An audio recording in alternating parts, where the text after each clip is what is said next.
Welcome to the Channels Book Club. Channels Television is organizing the Channels Book Club Prize for Literature Teenagers episode, a national book review and essay competition for teenagers in Nigerian secondary schools. This is being done with the support of 3 organizations committed to promoting education and learning in Nigeria: Lufthansa German Airline, the largest airline in Europe; Latana Books, one of the most successful bookshop brands in Nigeria; and Goethe Institute, the cultural institute of the Federal Republic of Germany with a global reach. The best 10 will be shortlisted by an independent panel of judges: Yona Oyegun Masade, COO and Managing Editor of Kachifo Limited; Silva Nze Ifedigbo, author of The Funeral Did Not End; Aderenle Shonariwo, who is the director of Modern Day School of Arts. The winner of this essay competition will earn a sponsored trip to the 2013 Frankfurt Book Fair, taking place in Frankfurt, Germany. The Frankfurt Book Fair dates back to 500 years and is the biggest book fair in the world, with over 7,000 exhibitors from over 100 different countries. The first runners-up will be sponsored to the Ake Arts and Book Festival, which is billed to be the biggest of its type in Africa, while the second runners-up will get a library of books. The schools of which students will get special mentions and recognitions. So, if you are between 13 and 19 years old and you are a student of any Nigerian secondary school, you can participate in this essay competition and earn yourself a trip to Frankfurt, Germany. What you need to do is to get yourself a copy of Chinua Achebe's Things Fall Apart, read it, and write an essay not more than 1,000 words. For more information, visit www.channelstv.com/home/guidelines. We'll be back with the rest of the program after this break.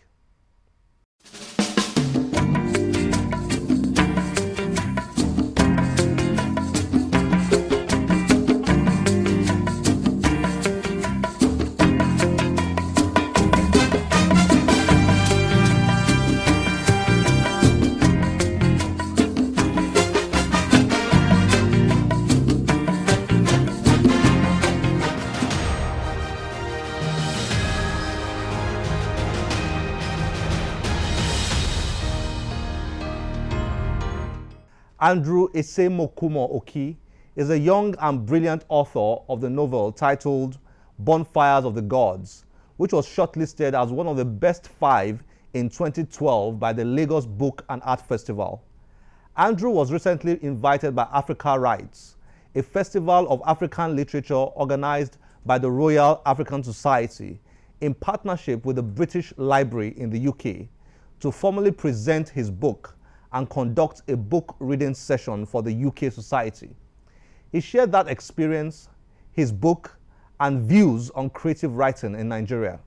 Where were the noisy neighbors' hyperactive children when she needed them to cause some ruckus that would deliver her from the hands of such venomous silence? Where were the kids from across the hallway that would come to her door and knock and then run away just as she answered the door? Where was Angelica, an illiterate prostitute turned evangelist neighbor, who would invite her over and tell her the same old story of how the Lord had saved her soul one faithful day 1,000 years ago?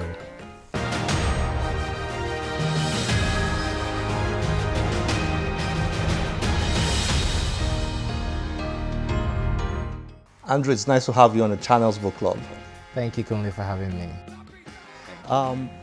Your book, Bonfires of the Gods, it's doing well, I have to say, in many terms. It was selected as one of the top 5 books at the Lagos Book and Art Festival last year, and you just got invited to attend the last Africa Writes to launch your book in London.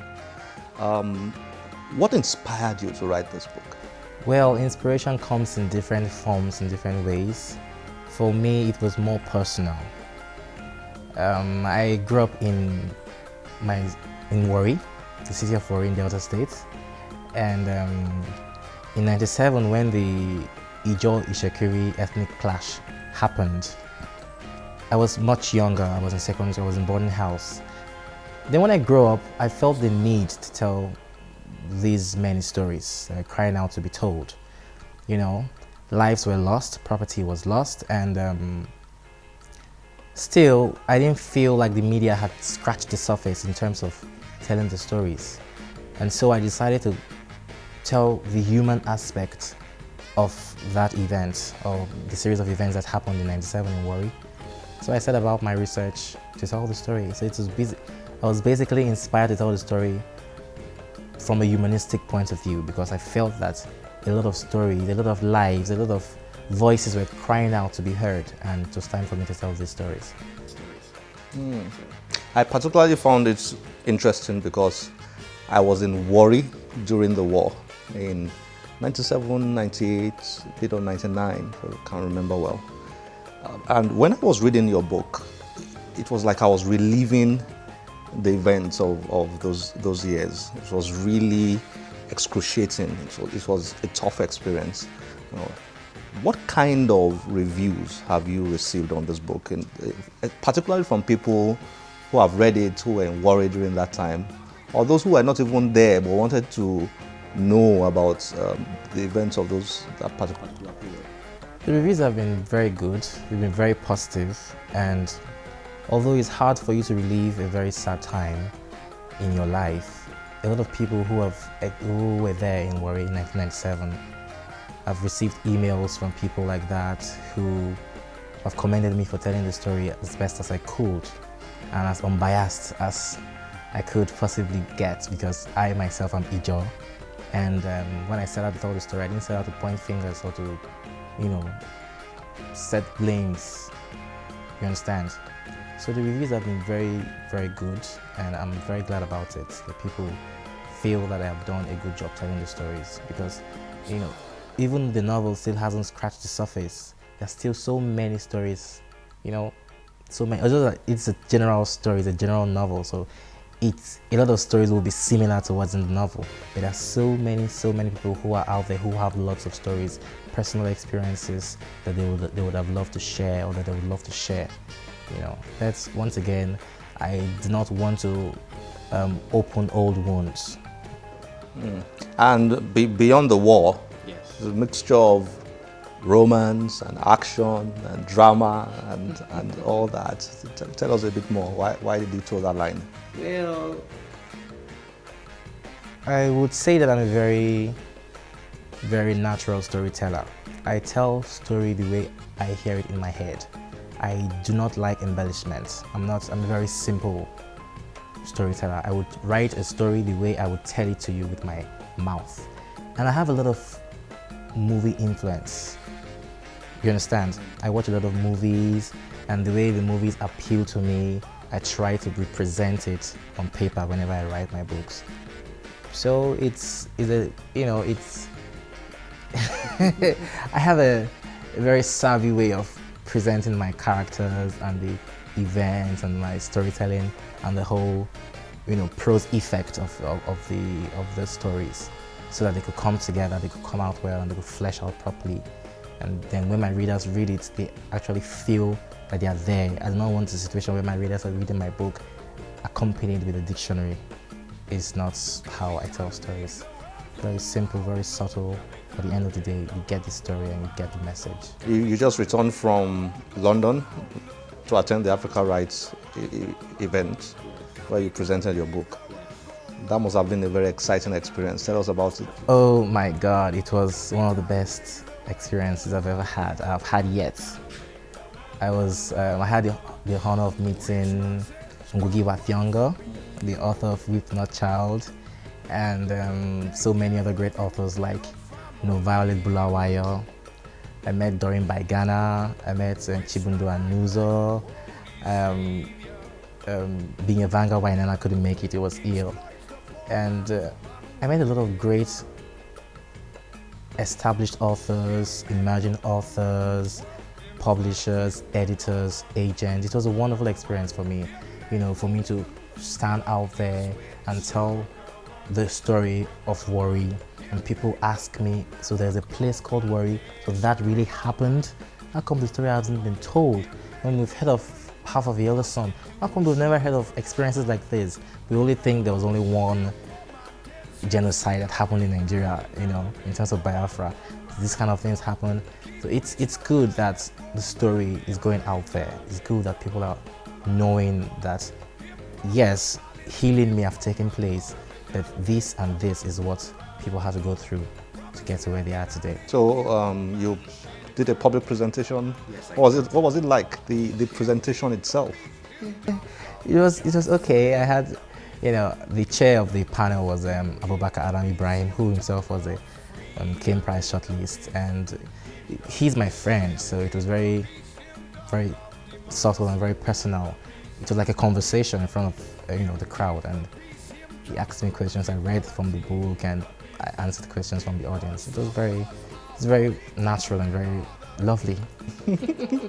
Now tell us, what is it like to birth a book and then see it over time become something that opens doors and creates opportunities for you and helps you to meet new people and have new experiences? What's the whole experience like? Well, I would say that I'm very, very honored. I studied literature in university, and there's something called omniscient narrators. And I'm a Christian. I believe that God is the only Alpha and Omega, the only omniscient being. And now for you to put yourself in that position of omniscience, to tell a story, to give life to characters, to breathe in life to characters, it's a big deal. And when you get it wrong, you get it wrong. When you get it right, you get it right. So I wouldn't blame critics for being so brutal whenever they criticize certain works of literature, because they expect you to get it right. They are depending on you to bring life, to breathe in life into these characters, to feed the minds of people with as many stories as you can tell. Like I believe strongly that no one else can tell your story as well as you can.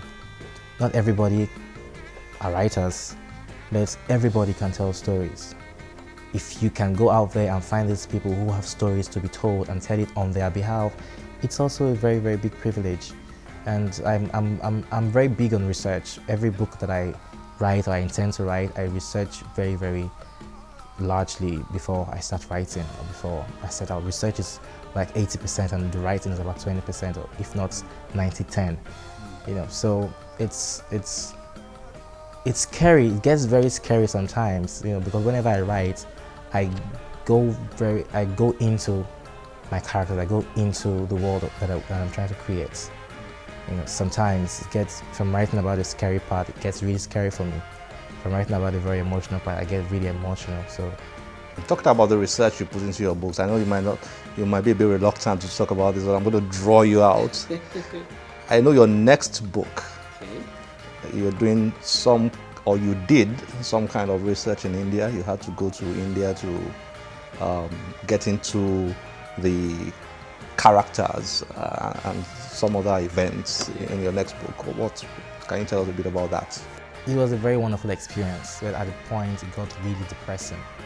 My next book, I don't want to give out spoilers or say so much about it, but my next book is about Africans who live in the Indian subcontinent, Africans who go through struggles in a faraway land, Africans who are trying to live free from trouble, and Africans who are living in trouble.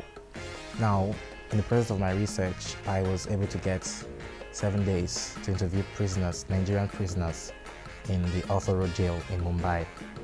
And at first I thought I was going to be giving one prisoner to interview for 7 days. When I got there, I was giving one person for each day. And I wouldn't know who I would interview the next day. And every day presented a different story. Every day presented a different experience from these prisoners. And every day, I don't know if they planned it, but every day they would give me cryptic messages. My name is just go tell my father I'm here and all that. And then the prison warders were like, what is he saying? What is he saying? Do you understand Pidgin? Don't speak any Pidgin here. Speak it in English. So I was in the office of the Indian ambassador and I told her about my experience in India. And she was very impressed because she also feels that she's a crusader for international relations and diplomacy between Nigeria and India. And so, I don't want to get political, but basically that's how, yeah, it was a very, very personal, it was a very tough research. It was very tough.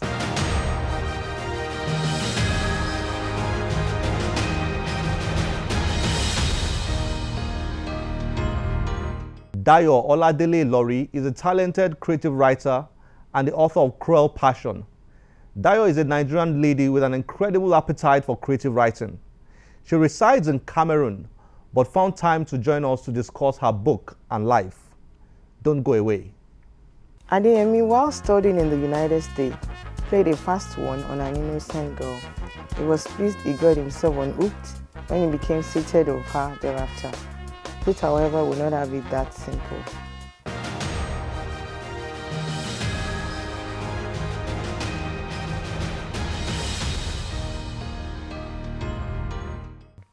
Welcome to the Channels Book Club.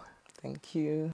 How did you get into creative writing? Well, creative writing has always been a passion that I've nursed from when I was young. So, I started writing poems at an early age, and with time, by the time I finished my secondary school, I was already, writing so many things. I started with letters to friends. I would write long letters, and they always call them epistles. So naturally, at some point, I felt, I had so much to tell a story. So I decided on. I'm guessing that must have been born out of a lot of reading when you were very young. Yes, I read a lot because I'm lucky to have parents who had so many books. We got books as gifts before any other thing. So we had a very rich library which we could read from. So from time to time, I read so many, books, even books that were maybe a little above my age at that time because they were available to me. So that also sharpened my creative skills and helped my imagination and gave birth to who I am today. What did you first attempt to write? Can you remember? I think it's a poem. It's a poem, and that would be in my lower secondary school, maybe GS3, I think. I think it was a poem, but I don't think I can quite remember the title now. Okay, that's fair enough. Cruel Passion, tell us about this book. Wow, Cruel Passion, it's the main theme of Cruel Passion is rape. It's actually about a young girl, that's the Fiolua, who the young girl we see every day, who are not exposed to the realities of life, caged in her father's house, not exposed. She's not mixing up, so she's not expressing her age. At certain age, children are expected to demonstrate some prowess, challenge adult advice in a way, but in a very creative way anyway. But she wasn't given that opportunity. She was a typical girl, caged, cocooned by her father. The fear of her father was the beginning of wisdom. So that affected the way she viewed life. And then, like we would say, every girl should be able to read in between the lines. She couldn't read in between the lines when she needed to. And then going away from the main character, who is Ife, we'll go to Bankole, who is also one of the main characters. He stood for the typical boy who lacked a father figure. Raised by a mother who was married to a foreigner who couldn't stand his African, background. He was sent home, eventually raised by a grandmother who couldn't relate to that teenage, the teenage years that he was expressing. So eventually got carried away by friends' advice, took his alter ego from older boys who introduced them to smoking, early dating, which was, a bit out of order. And then we see Ruby born out of the two dysfunctional characters, coming from a mother who told her that, look, you must never trust any man. So it's an interwoven story of, love, hatred, abomination, and eventually you see fates playing out, in very dangerous manner. What inspired it? Sounds very interesting. Well, I would say one major inspiration was my own experience in the boarding house. You see a lot of characters in the boarding school, children who, for the first time, are a bit free and then they go overboard. So I think that was a bit of an inspiration for me. When I was writing, every time I reflect back to those, when I was writing the younger, ages of the character, that helped me a bit to understand how teenagers function and then to their adulthood. Are you the classical entertainer writer or the activist writer? No, I would say I'm more of an entertainer. I would say I'm more of an entertainer because, well, I've not done anything, wrote anything political, for instance. And in every of my work that I have in the pipeline, no, nothing in that. So I'm the typical entertainer. Let me put that there. It's a book. If I write any book, I want you to be able to pick it up and learn some values. And put it that way, yeah. What's the central theme you're trying to drive with Cruel Passion? Yes, the central theme is, I wouldn't say it's one, but I would take it from majorly parenting is one thing that came to mind when I was writing it. The kind of, most of our children don't have their parents anymore. The TV, the house helps, are their parents and their mates who actually do not know better than they are. So I think for me, this book helps, if a parent picks it up, it helps them to see, that divide that is present between young growing children, teenagers now, and then the way adults perceive them. A lot of times they are off, you travel, like Ife's father was always traveling. So she never had that advice of, that interaction with her father. So, but her mother, who was also at home, was the laid back kind of mother.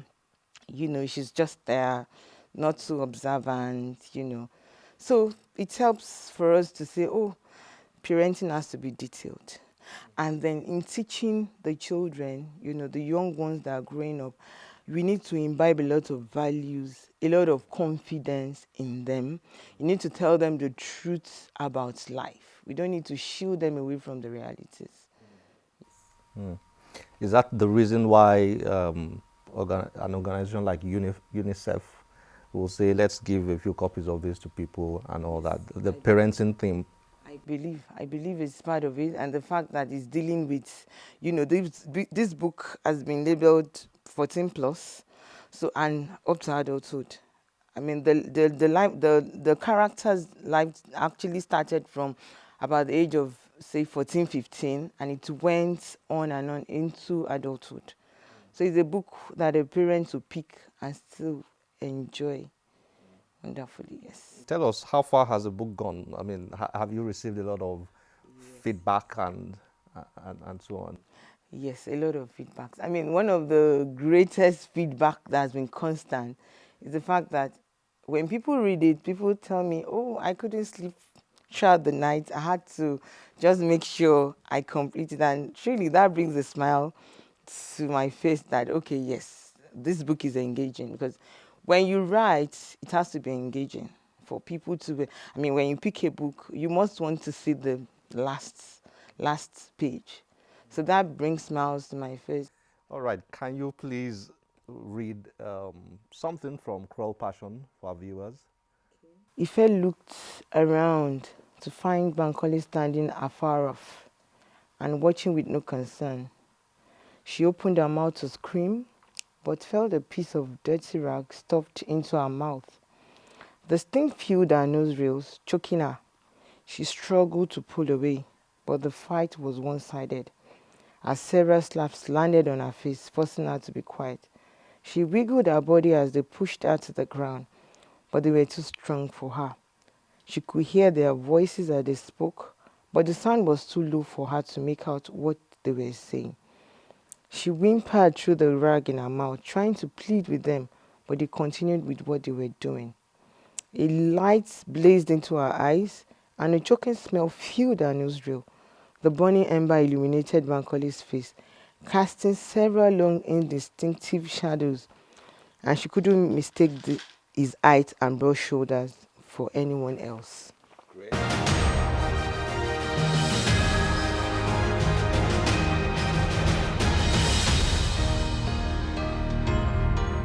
Our two books of the week are Cruel Passion by Dayo Oladele Ilori and Bonfires of the Gods by Andrew Oki. Please get yourself copies, read them, and let us know what you think.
From one nation to another, there must be a meeting point. Their ideas may be different, but they must work to agree on what's best for the people.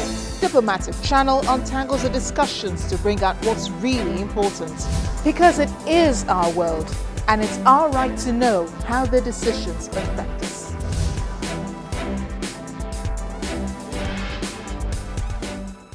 As always, we'll be happy to have you on any of our social media platforms displayed on your screen. Thank you for joining us today. My name is Olakunle Kasumo. Remember, one great book can change your life. Bye-bye.